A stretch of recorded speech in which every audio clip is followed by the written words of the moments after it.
teachers quit. I'm tired of principals talking about that they cannot move their school. It is time to take these strategies. It's time to take these schools to the level that I know that we can go. So once again, it's time to get serious about the work that we're doing. That's why I'm passionate about me working with schools all over the world, working with principals, working with teachers, working with districts, looking at data to drive the instructions, looking at classroom management, setting up strategies that we can impact student achievement at all levels, at the high school level, middle school level, elementary level. It is time. And when I say it is time now to get serious about the work that we're doing. If you would like for me to come into your district and really help you to transform that district, that school.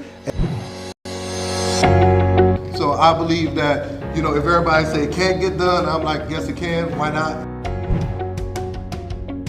I said, if these kids can't read, then I'm not going to call them. All this, mom, dad, I'm looking you in your face and say this kid can't read. We let them down. School, parents, we let them down. But I'm not going to take them to the next grade knowing that they're not at grade level. It's funny because I'm always like, okay, how are schools successful? Well, schools are successful when they demand greatness. Greatness doesn't come.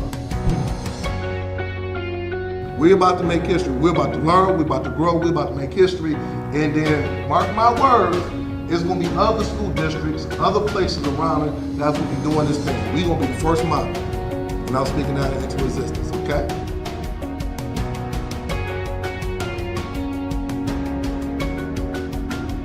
For booking,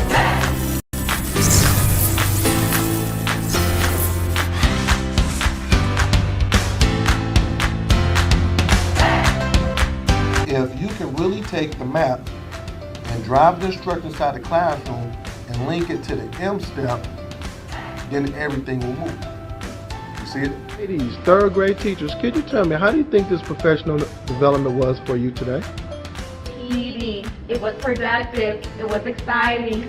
They will never leave Mr. Hurt's advising. Because the schools that I've worked with, the teachers I've worked with, their scores just go through the roof because what I do is I talk about practical stuff that's practical. Because I'm a former teacher and also I'm a principal, so I'm gonna be telling you guys things that I know will work in your classroom.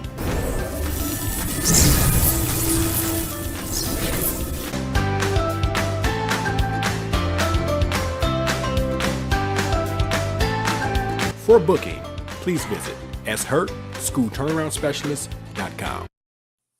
Good morning, everyone. Good morning. This is Sean Hurt with another powerful podcast, Saturday podcast.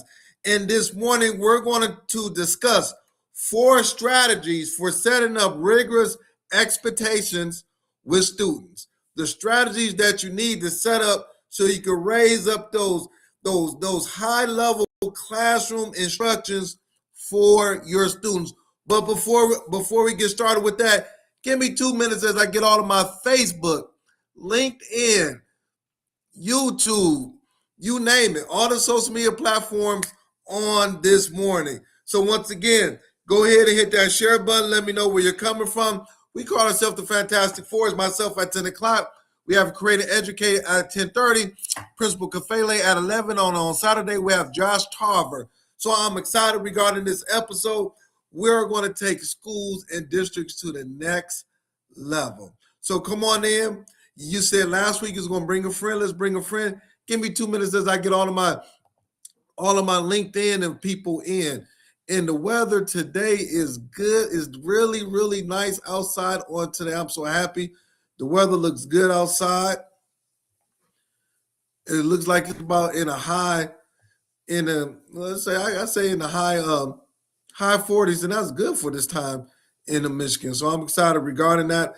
I got a lot of good information to share. I cannot wait to share this information. So just give me 1 minute. I'm excited. I'm pumped up. This is the February. February is about to end, and then we have we have March coming up. March is coming up. I want to make sure that my hold on for 1 second. Make sure my Wi-Fi is straight and there's no problems with the Wi-Fi. I want to make sure everything is connected. Make sure everything is connected. Give me, if everybody's on, give me some feedback. Make sure everything is fine. I want to make sure my Wi-Fi is good. I want to make sure everything is good. So just give me some feedback. Make sure it's not blurry, anything like that. Oh, know what? I'm sorry. Let me know what. Let me connect to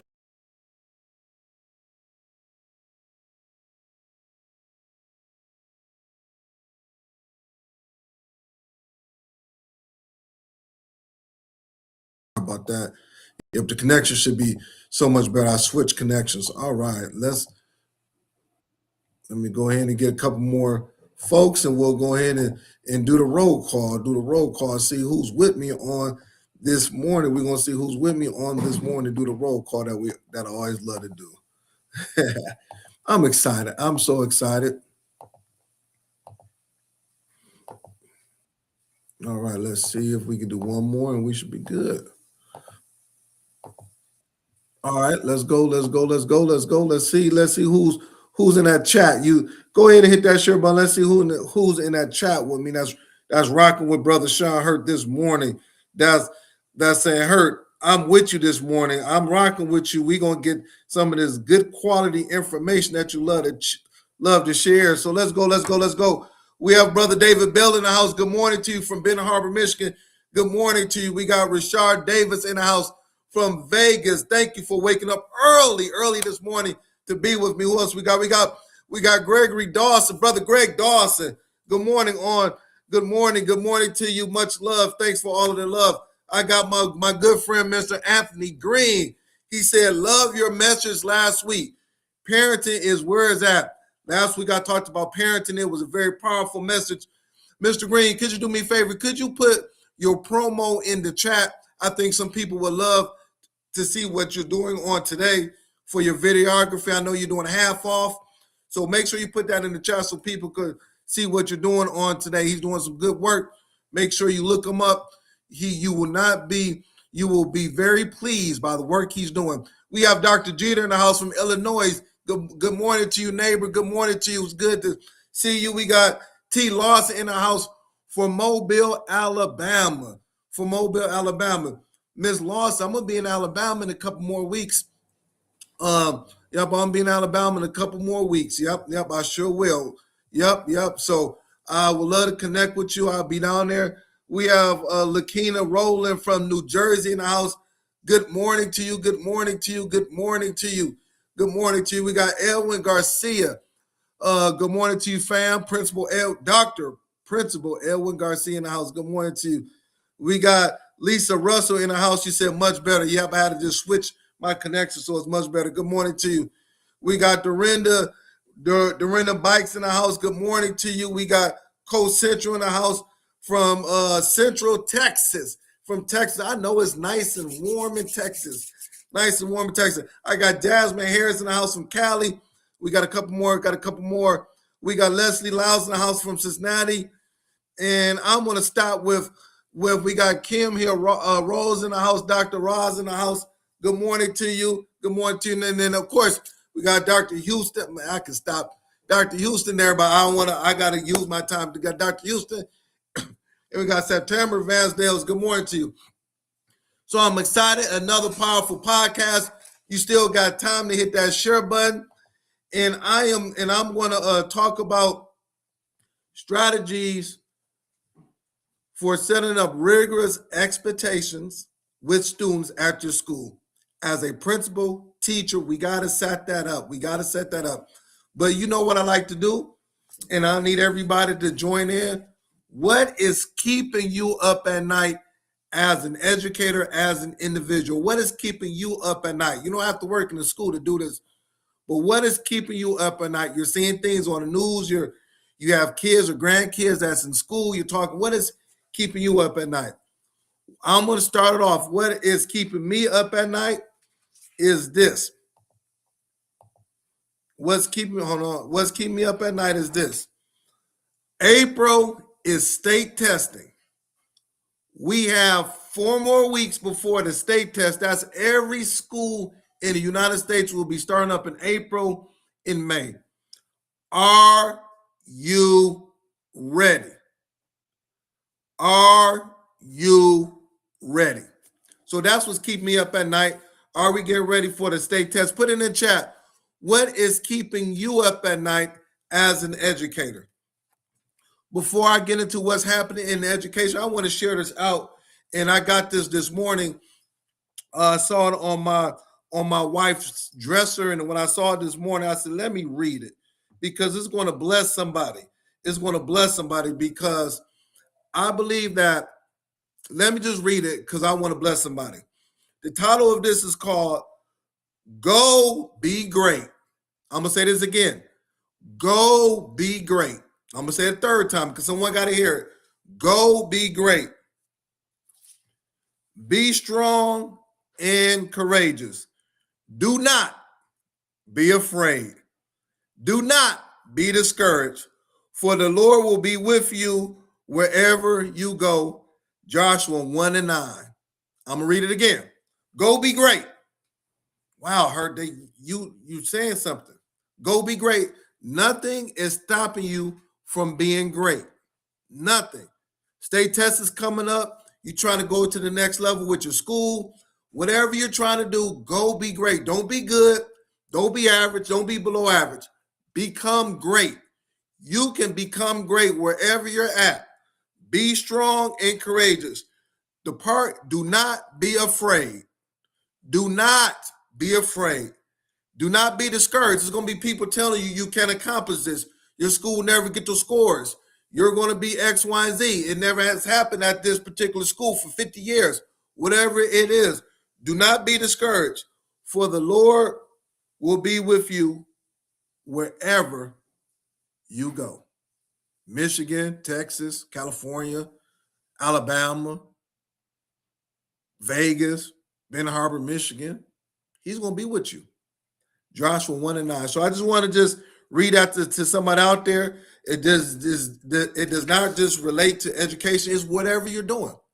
Go be great. How does that sound? Put it in the chat. Say, Hurt.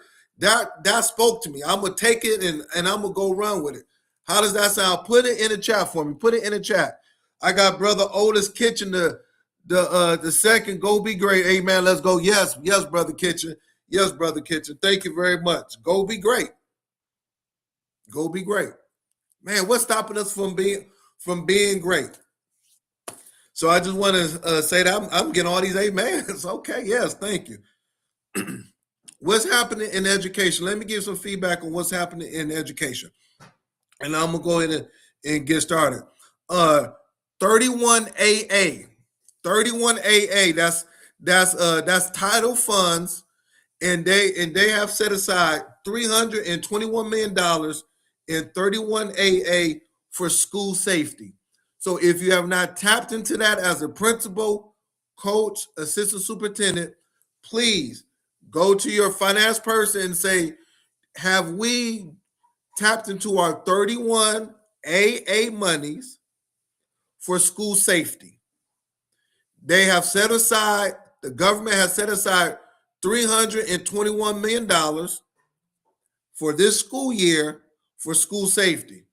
You can use that for whatever you want to use. So you might get $200,000 for your district. Your school might get $85,000, whatever it is.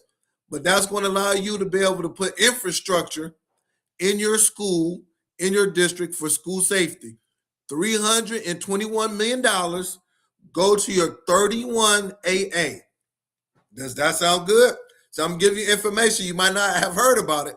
I'm giving you information. Next thing is this. The average, this is for Michigan, the average graduation rate in Michigan, the graduation rate for high school, the average was 84%. The average graduation rate in Michigan. So it's not, but in Michigan was 84%. You need to find out what your average graduation rate was for your state. But in the Michigan is 84%.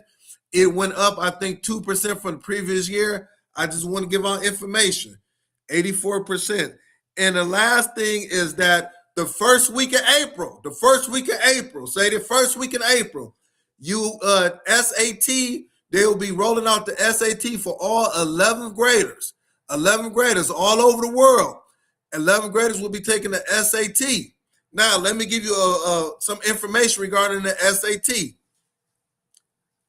I've seen a lot of schools whose average SAT score, the average, that's math and ELA, was 730. Well, was that good, bad? What is 730? The highest you can get is 1600. If you score 1300 or higher, that is a great score. You could pretty much go to any college in the world with a 1300 or higher. You're going to get scholarships. You're going to get the whole 9 yards, 1300 or higher. A good score is 1200 or higher. Oh, I'm talking good now. You didn't notice. 1200 or higher. So that's a good score. So if your average SAT score is 730, that's not good. We got to increase those SAT scores. Well, how do we do it? Quality education. I'm going to talk about it, but SAT is coming up. I want all of my 11th graders, high school principals, counselors, you name it. We got to get them ready. We cannot walk around with our chest poked out and say, woo, my kid's average is a 789. Come on, that's terrible. You really bragging about a 789? You bragging about an 820? No, start bragging when you get a 1200, 1300, 1388, 1410. That's when you start bragging. All right. So if you need SAT information, I have it. I talked about it last year this time. I put strategies up. Let's move forward. How does that sound? All right, all right, all right. So we're good. Everybody's good. All right.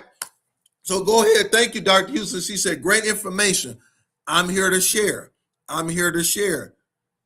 I'm here to share. It's $321 million out there. Your school district, go and get that 31AA for safety. Go ahead and know about the graduation rates. We don't talk about high school enough. 84% in Michigan, the average. We're not talking about the SAT score. It's coming up, Dr. Houston. We got principals on here. We don't even know what the SAT look like. What's the good score? What's the bad score? How do I get into the university of such and such? What score can my kid get into a university to be able to get in there, get 95 to 100% of their college paid for? What score does that look like? 1300 or higher. All right. So go ahead and hit that share button. I'm about to get started. We're going to talk about the 4 strategies for setting up rigorous expectations with students. Why is this important? Because we got to go to the next level with this. So let me go ahead and jump in it because I need my time.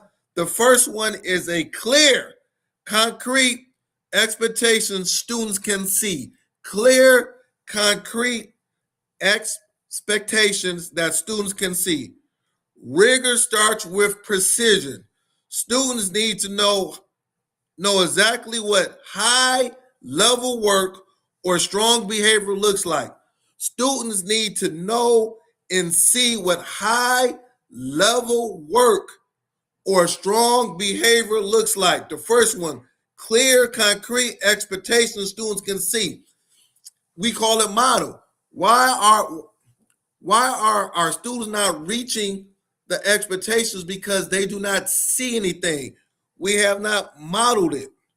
Students need to know exactly what high level work looks like. They need to see what good quality student behavior looks like. They need to see it. It needs to be modeled. Under there, you define expectations in observable terms. Model what good and bad work looks like so students can compare. Create norms when possible. Share ownership increases commitment. So the first one is this. We have to model what high expectations look like, high level work, and strong behavior. That's the first thing we do. Well, I've been trying to do it, but are you modeling it? And not just you, it has to be modeled with everybody in the school. Model what expectations look like. So I remember my pet peeve as a principal, one of my pet peeves, but my biggest pet peeve is that I want all of the boys in my school to have their shirt tucked in and their pants put up. That was my pet peeve as a principal. I hated to see kids shirt out and kids sagging. So what I had to do is that every day I had to model it. So every day I had to make sure my shirt was tucked in, my dress shirt was tucked in, and my pants was put up. I remember one day I was walking down the hall and I was doing something in the back of my dress shirt was coming out. It happens. So one of my teachers was like, "Hurt, you got to tuck in your dress shirt. You're supposed to model excellence with the young boys in the school." Because that morning on the PA, I will always say, "Take 30 seconds, teacher, scan your room, make sure every boy's pants is put up and their shirt is tucked in." But I had to model that. And not only did I have to model that, every male in my school modeled that. Clear, concrete expectations students can see. See, I'm talking good now. It's not about you speaking it. Speaking it is one thing, but they need to see it. Action speaks louder than words. Are they seeing these high expectations at the school? Are they seeing what high quality work looks like? Are we modeling strong behavior? How can you tell the kids not to cuss, not to go off on the adults, when your teachers and the admin and the principals are cussing throughout the day or talking bad to one another in a hallway or not showing love and respect to the adults? The only thing the students will be doing at the high school and middle school, they're going to model what they see from the adults. I'm gonna say this again. They're going to model what they see from the adults. You can either model it the right way or the wrong way, but you're modeling something. Talk to me. Is this sounding good? Go ahead and hit that share button. Don't leave it. Don't leave it. Don't leave it. Is this sounding good? How does this sound?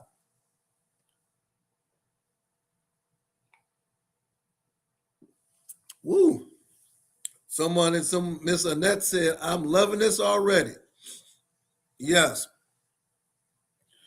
Number 2, daily routines that reinforce rigor. Daily routines that reinforce rigor. Every day you must model is daily routines. Expectations becomes real. Expectations becomes real when they're embedded in predictable structures. Expectations become real when they're embedded in predictable structures.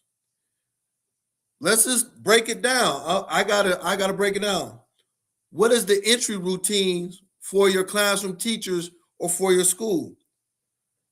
How do you start the class with purpose? What is your warm-ups, retrieval practice? So when the kids come into your classroom at 7:30, 7:10 in high school, 8 o'clock, what is the routines?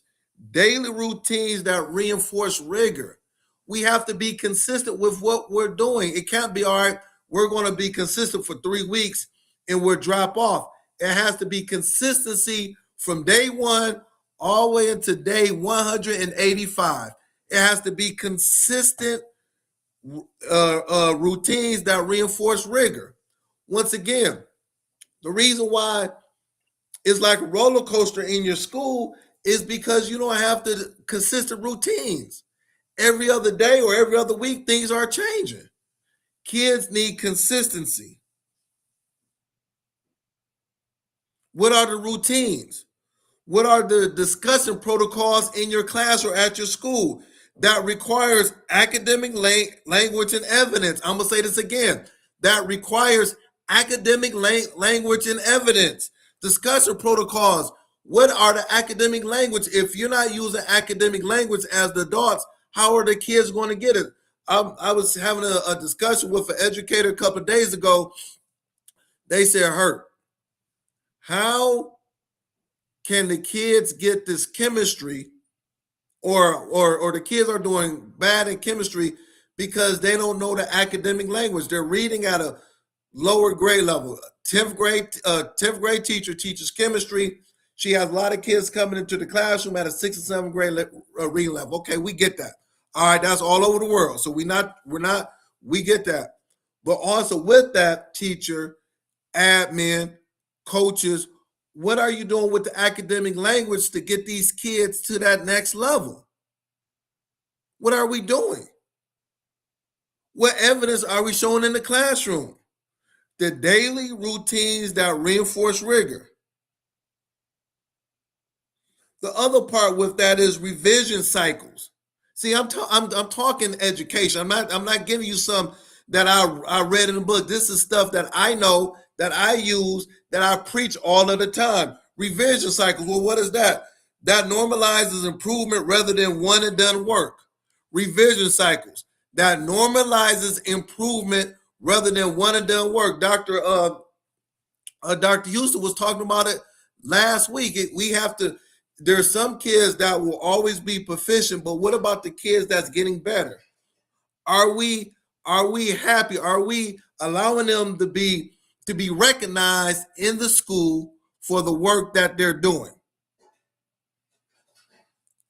I'm going to stop right there. I got about 8 more minutes. I want to give a big shout out to my good friend, my mentor, Mr. William Washington. Good morning to you. Mr. Washington is on here every time I see him. Much love. He is the person who hired me first in education. Without him, without Mr. Washington, Dr. Washington, my man, I wouldn't be where I'm at. So I just want to give a big shout out to Dr. Washington. Thank you for jumping on. My mentor, you know I love you for life. He gave me my first teaching position back in 1999. So shout out to him. Number three, talk to me now. Come on, give me some feedback. High expectations paired with high support. High expectations. So I got high expectations, but I'm giving high support to my teachers, to the students. That starts from the top down. The principal, your principal. You have to support. So you have high expectations, but then you have to give them high support. Rigor is not about difficulty. I'm saying this again. Rigor is not about difficulty. It's about ensuring every student can reach challenging goals. Rigor is not about difficulty. It's about ensuring that every student, not some of them, but every student can reach the challenging goals that you have set for them. Scaffold complex tasks without lowering the bar. Checklists, sitting frames, graphic organizers. Well, how can I increase the SAT scores at my high school? This is how you do it. High expectations paired with high support. Scaffold complex text. Scaffold it without lowering the bar. You don't have to lower the bar to scaffold this complex text. You got checklists, sitting frames, graphic organizer, the list goes on and on. Next one, provide examples that show what meeting the standards look like. Oh my God, that's something that we don't talk about. Provide examples showing what meeting the standards look like. I remember, I got to take my glasses off for this. I remember I was frustrated because on the state test, we were scoring low in writing. So I'm sitting with my coaches. I'm mad. I'm like, come on now, we got to do better. Why aren't our writing scores better than what it is? And somebody said, Hurt, how do you expect the kids to do better in writing when you go to all 20 of your classrooms, there's not quality writing that's up in the classroom? So how do you want the kids to be able to write at an 8th grade level, 7th grade level based on a state test when you don't even have it up in the classroom? They don't even know what it looks like. So I said, know what? You're right. So what I did was we took anchor charts, and I said on these anchor charts, we're going to post what a level 5 in Michigan, that's the highest level, what a level 5 writing sample looks like. So now we have it up. So when the kids are writing, this is what we strive them to accomplish at the end of the year. They see the examples. I'm going to go back to this again. What does meeting the standards look like? How do you want kids to meet the standards of what quality education looks like when they don't see it? There's nothing in the classroom that shows what quality education looks like. I had to talk to a principal. I said, why are you putting up student work up when the student work that you're putting up is not great work? This is average work. So all through the school, you got average work up. That's the level, that's the expectations, that's where they're going to meet. You are going to be a principal. You are a principal. You're trying to improve those state scores. High expectations paired with high support. Talk to me. How does that sound? The last part, teach self-monitoring so students can evaluate their own progress. Teach self-monitoring. That's why you always hear me say, set goals. If you're doing the iReady, NWEA, have goals for the students. I remember when I first started, I got Dr. Mr. Washington on here. He had high expectations for all of us. I never forget, for me, for the teachers, for the custodians, but then also we had goals that we set. There were things that we were doing throughout the school year that I took from him. So when I became a principal, I just took exactly what he did. I modeled what he did because I was with him for 7-8 years. And I just established that when I became a principal. One of the things was teach self-monitoring. We would set goals at the beginning of the year, revisit it in the middle of the year, and achieve that thing at the end of the year. My goal, one thing that I've been preaching about for the last 12 years, is to make sure you have 1.5 years worth of growth in math and reading by the end of the year. I'm going to say this again, 1.5 or more worth of growth in math and reading at the end of the year. That should be a goal for everybody that's on my podcast as we speak. High expectations paired with high support. Give me 2 more minutes. Give me some of that love. Tell me if this is sounding good. Give me some of that love.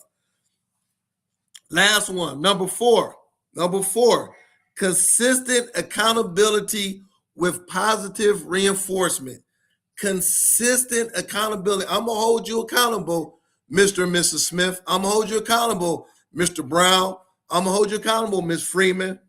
But I'm going to give you positive reinforcement. Students internalize expectations when they see them upheld fairly and consistently.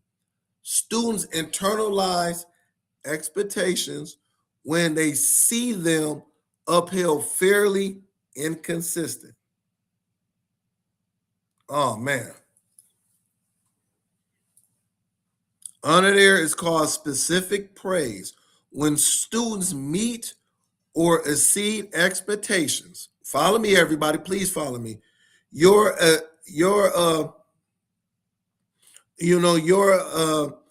should use 2 pieces of evidence. Okay, so when students meet or exceed expectations, I'm reading for my notes. Some of the things you have to be very specific. I like when you use these 2 pieces of evidence in your writing. I like how you had strong reasoning when you did X, Y, and Z. You're going to have specific praise on what you're doing. I like how the 3rd graders was walking in the hallway without making noise. I like how for the last 10 minutes, everybody was out of level 1. I like how you scored a 1,300 on the SAT, and on the math part, you scored a 750. Those are specific praises for the students. So I'm going to stop right there. It's 10:30. This is what I would like everyone to do. Go over there and support my sisters, Create and Educate at 10:30. If you would like for me to come in and support your school, just inbox me. We can make it work for the end of the year, summertime. I'm hitting the road with the next couple of weeks. I'm going to be in Alabama, Ohio, South Carolina. I'm going to be everywhere. I'm hitting the road, but also I am preparing for the upcoming school year. Okay, just inbox me and we can make it work. Last thing is that go ahead and share this out. go to your staff meetings. This is something that you can show at your staff meetings. So thank you very much. I appreciate everybody. Remember what we talked about. Go be great. Go be great for this week. Accomplish your goals. If no one has told you I love you, I appreciate you. I thank you. Everyone, go be great. Have a blessed week.